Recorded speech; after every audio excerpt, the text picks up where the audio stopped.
Hi, Justice Warriors. It is, oh my gosh, what is today? May 16th, 2022. The days are just blurring into each other right now.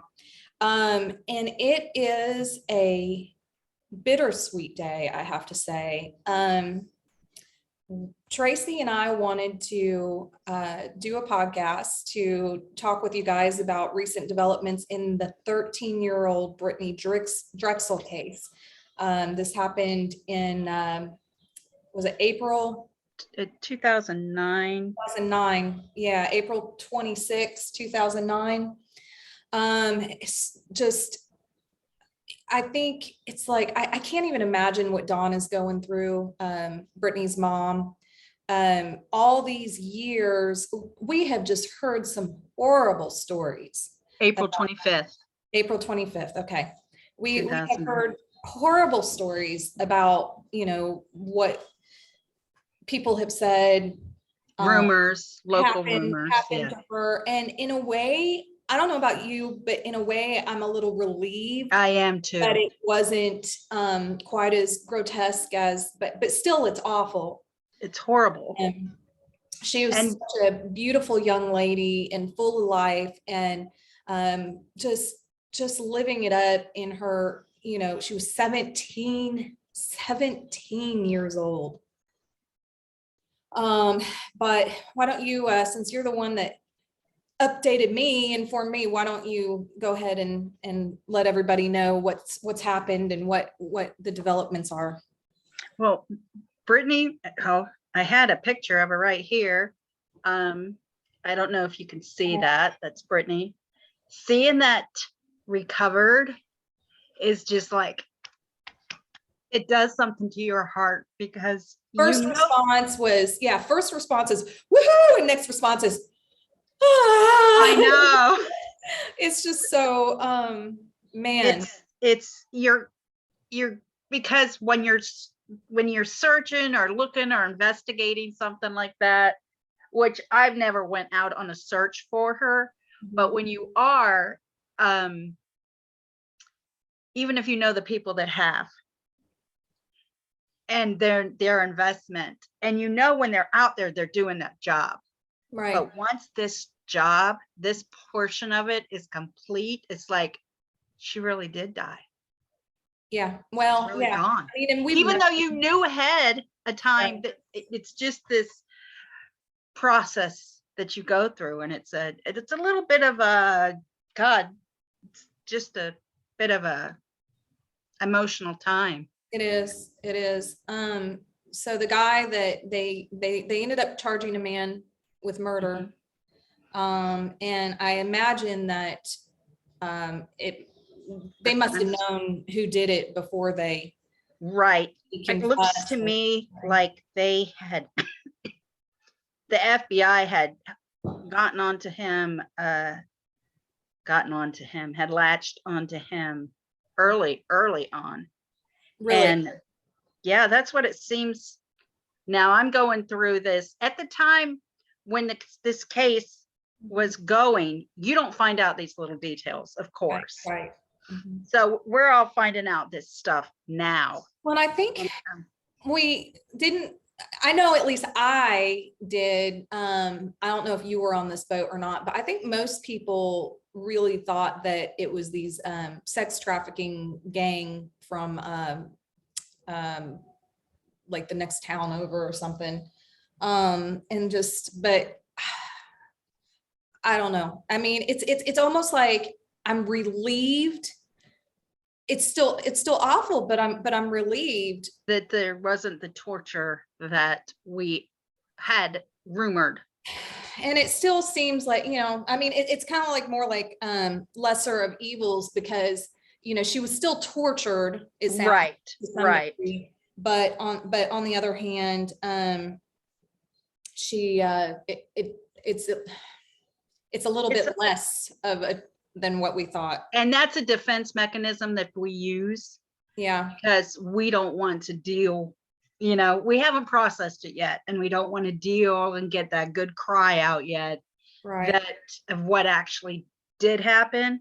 So we're trying to just go with, oh, well, what we thought happened didn't happen. So at least, we're just trying to make ourselves feel better, but it's the parents, and the family and the searchers and the law enforcement. And here we go. Please send a prayer today for the press conference in Georgetown, South Carolina, and the family of Brittanee Drexel. So there was a press conference today, 2:00 Eastern time, 1:00 our time. And that's when they went on and named the person that they had arrested. And I don't want to get his name wrong. Raymond Moody. Moody. Mhm. Raymond Moody. Quite a bit older. Looks like he's in his 60s, and he was sexual assault. It sounds like. Yeah, he confirmed the discovery of her. Accused Raymond Moody of burying a deceased Drexel. So she was deceased before he buried her. Mhm. Which Well, there you go. Yeah. Another blessing. And you go, and that's not a blessing, but it helps. Well, in all these years, we were being told that she'd been fed to the alligators. So I know. Again, just mixed feelings, really mixed feelings. I know you know that I had gone there. Actually, I've been there a couple times, but the first time I was there was to not so much search for her, but more like kind of like put myself in her shoes and retrace her steps. And I I guess for lack of better words, I was trying to connect. So that I was hoping I would get some sort of feeling as to what direction she had gone in. And I went to the hotel that she was last seen at, and I talked to the hotel clerk, and I just remember just being like, it was just such. And then when she went out, she had gone. When you come out of the hotel, she had gone to the right, and then that's the last that you see of her. And she was headed to.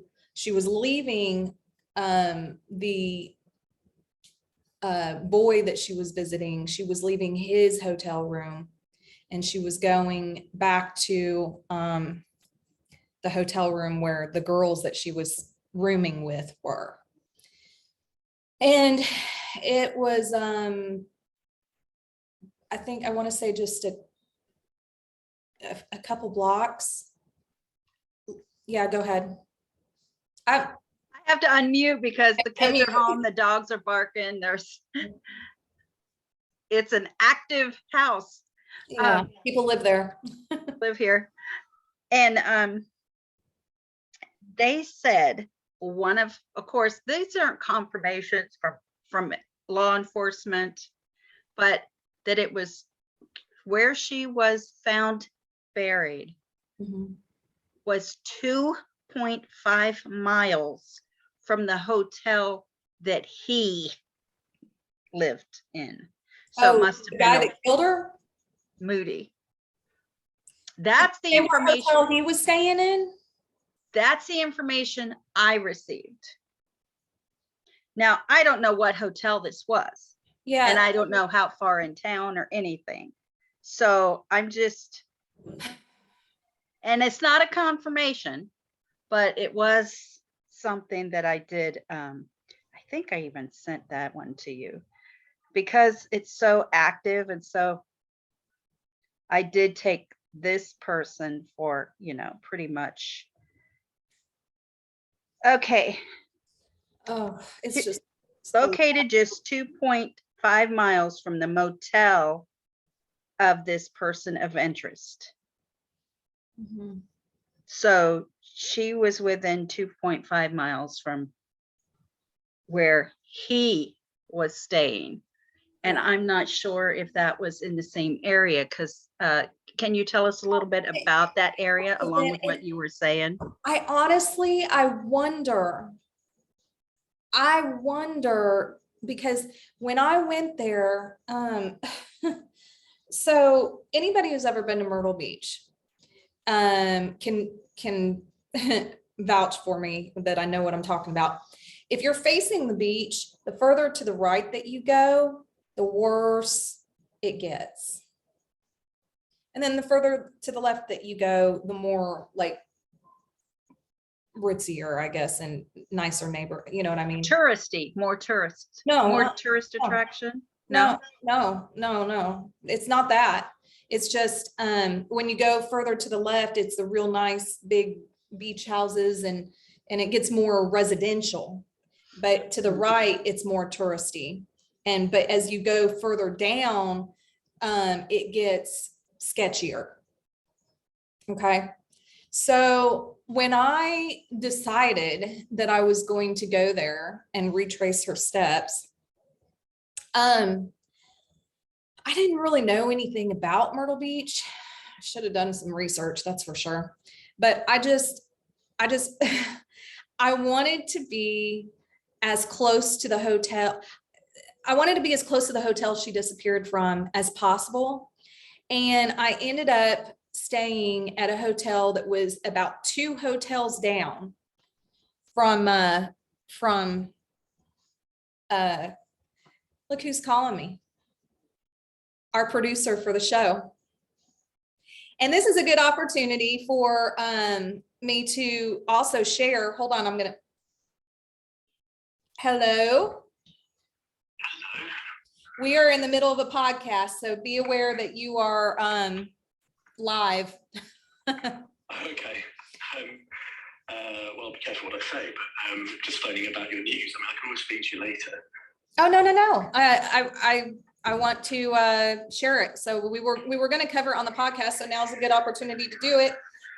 This is Richard, and he was the producer on the show that we were on, The Secrets, Lies, and Private Eyes. And I was telling him, I sent him a message earlier to let him know that our client, Justin Williams, who was on the show, if y'all remember, anybody that hasn't seen the show, it was a gentleman who had been in jail for, Tracy, help me out, how long? 3 years?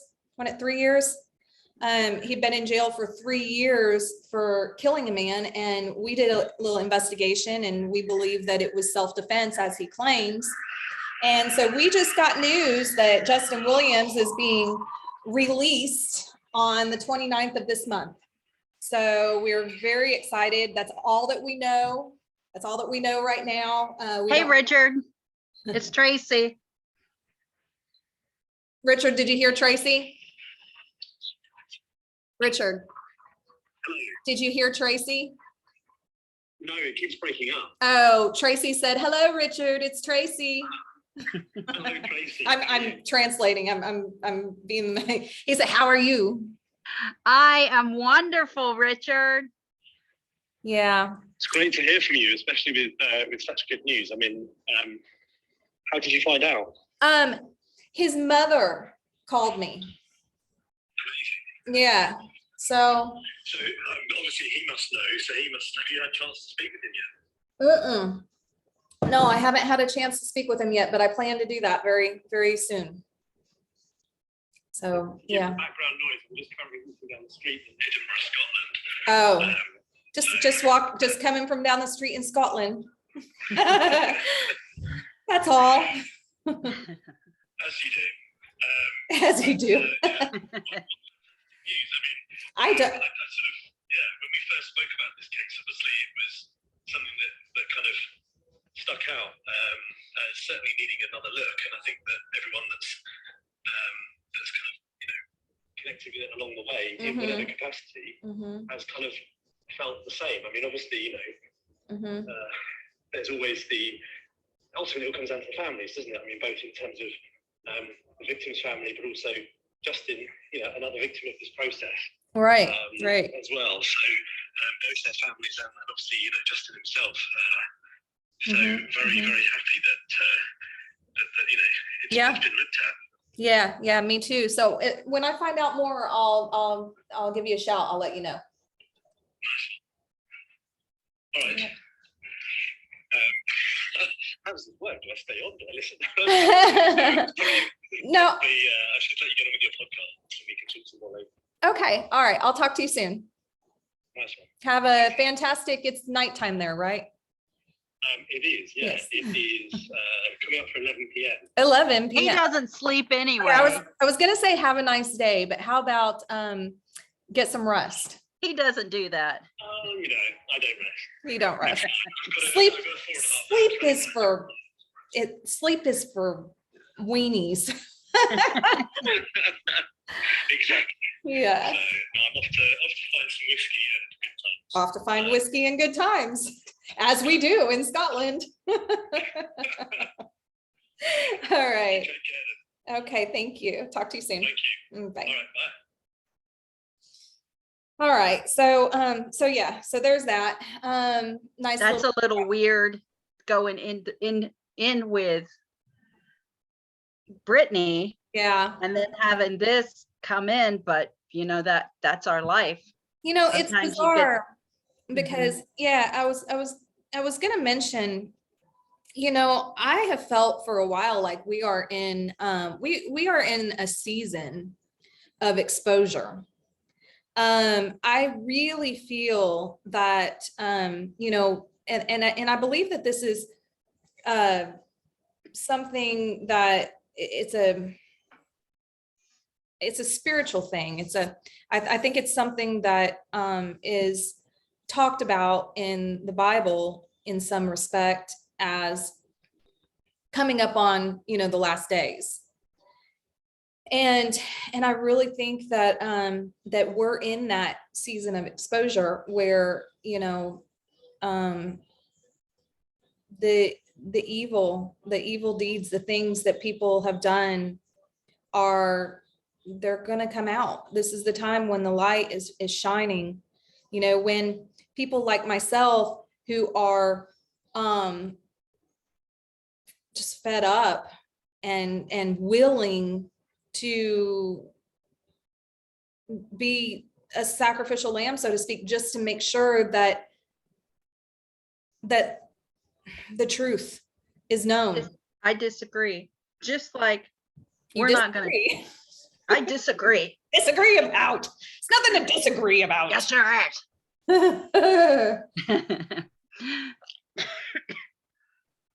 I'm not going to discuss the letter or what's being discussed. However, there is a letter where somebody was accused of something, and I'm just going back and getting facts and saying, here, there you go, right in your face. I'm not laying down. You're talking. Yeah, I'm not laying down. I know what you're talking about. Right. Yeah. Okay. It's like I'm not sacrificial lamb. Here you go. It's in your face. Now what are you going to do with it? People are just fed up with being bullied by money and power. And if enough people are just hell-bent on getting the truth out there and exposing evil, then I mean, it is a David and Goliath type of situation, but we will win. We will see a victory. We will. Goliath died, as far as I know. I mean, yeah, David won, and with nothing but a pebble, and that's. But when that pebble is your faith, which I think, you know, represents, it packs a punch. It packs a punch. It is when that pebble is truth and light and faith and everything good. You know, in the end, that's what prevails, and it's our tenacity that gets us all the way to the finish line. You know, so I can't hear ya. Okay, it said muted, don't talk.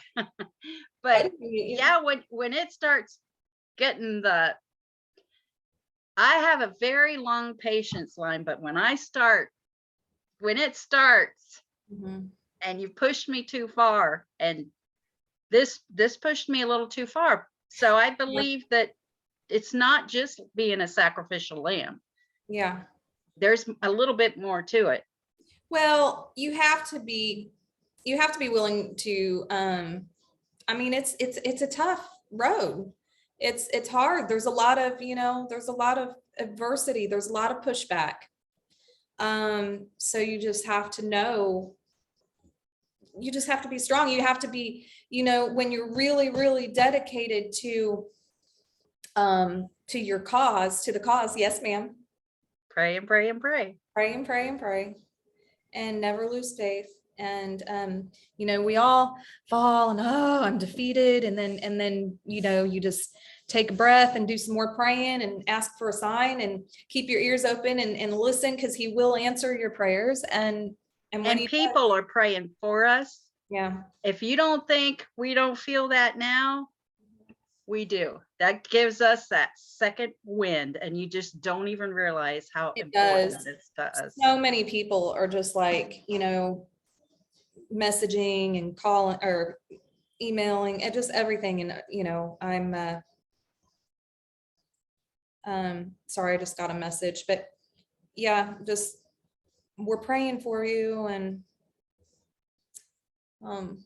but yeah, I mean, back to Brittanee Drexel, because we weren't quite finished with her when Richard called, but I wanted it, since he's calling from Europe, I figured I would go ahead and take the call. But yeah, Brittanee is I'm just so glad that they found her and her family can finally put her to rest and bring her home. Oh my gosh. She wasn't supposed to go on that trip. Her parents told her no, and she snuck off. And man, that mistake cost her life. And it just kills me that, this girl, this beautiful 17-year-old girl, just her whole life gone. And that's just one trip. It's one trip she never came home from. And well, she is coming home now, but absolutely not the way that her mom and dad would have, Doesn't it anger you? I mean, you're watching us. We're going to go through all these.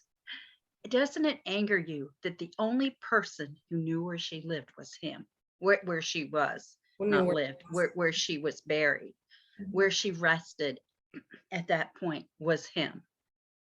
He was the only one that, and of anybody in this world that didn't need to know, it was him. Oh, and what I was saying when Richard called, what I was saying was, that reminded me of what I was in the middle of saying, was that I stayed in this hotel for one night. I got there at like, I think about 1 a.m. And I was walking from my car to the hotel room, and it was scary. It was really scary. There was like guys on a balcony, just hollering at me. And then there was this guy that I don't want to assume things, but he appeared to be a gang member to me. I couldn't, but I mean, just by the way he was dressed, and I mean, that is just kind of the style sometimes, and doesn't necessarily mean anything, but he was following me, and he was kind of closing in. He was getting closer and closer, and I took my phone and I was like, hey, are you in the hotel room? Can you open the door and just stand there and wait for me? I'll be there in a second. And I was like, oh yeah, I see you. Okay, I'm coming up. Be there in a minute. And when I started doing that, I looked over my shoulder, and he turned around and walked the other way. And so, I mean, that was, gotta pat myself on the back, because I think that was some quick thinking, because I was there alone. Well, you have done that quite a few times, and called me and said, I'm at such and such and such and such place, and there's a guy that looks like such and such. If something happens to me, it was him. Yeah. That wasn't your first quick thinking. No, but no, it's not my first, and probably won't be my last. But Then I went, so that was when I was when I was retracing Brittany's steps. And that hotel I stayed in, like I said, it was a couple doors down from the one she disappeared from, and down the other way was the girls. So she would have been passing by that hotel.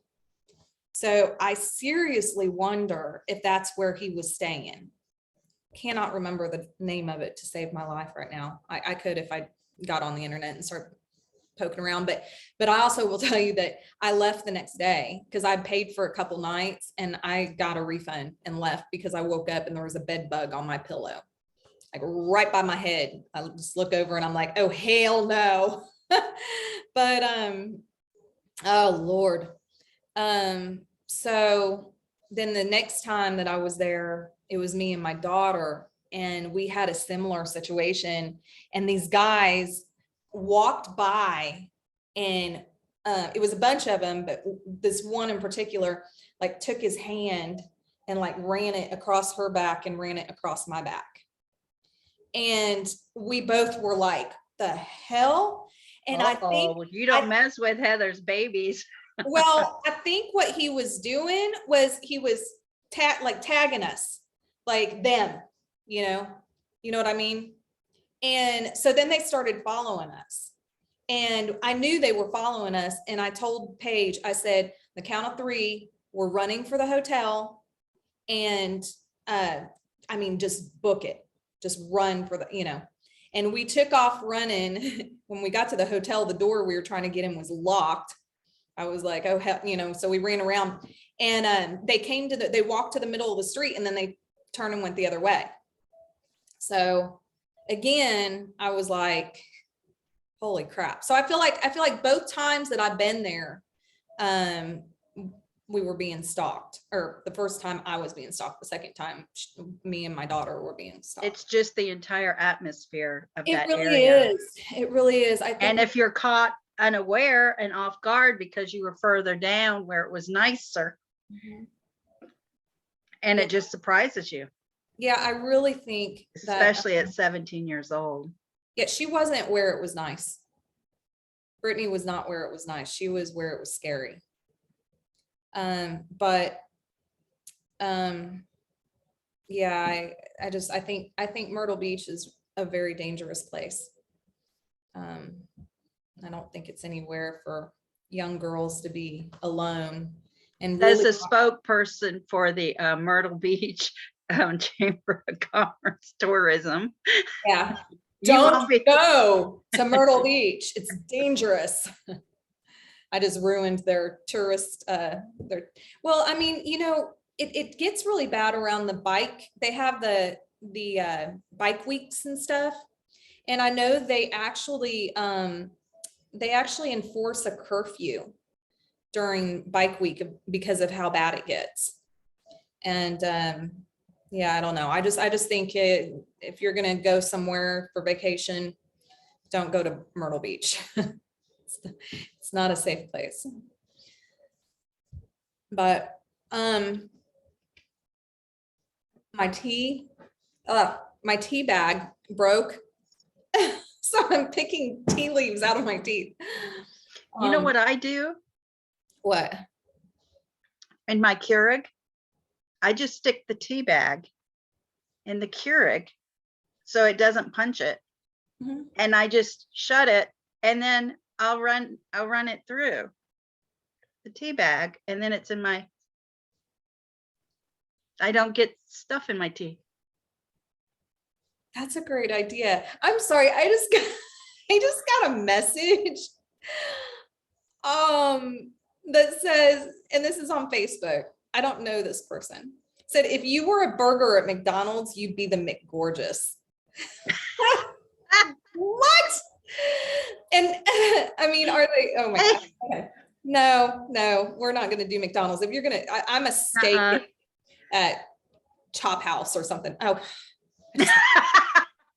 How about well, Wendy's? No, because that's my husband's ex. So let's go to Burger King. No, I'm not no burgers. No, steak. I'm a filet mignon. I'm tender and juicy. Okay, enough. Okay, that's done. We just turned this into, oh my Lord. All right, Yeah, enough. enough. We have to, we are, what is this called psychologically? This is called just letting down. Yeah, we just got to, because it is so intense. I mean, And it's intense about Justin Williams, intent about what's going on in our lives, both of us, intent on finding Brittanee Drexel. And it's just, we just have to,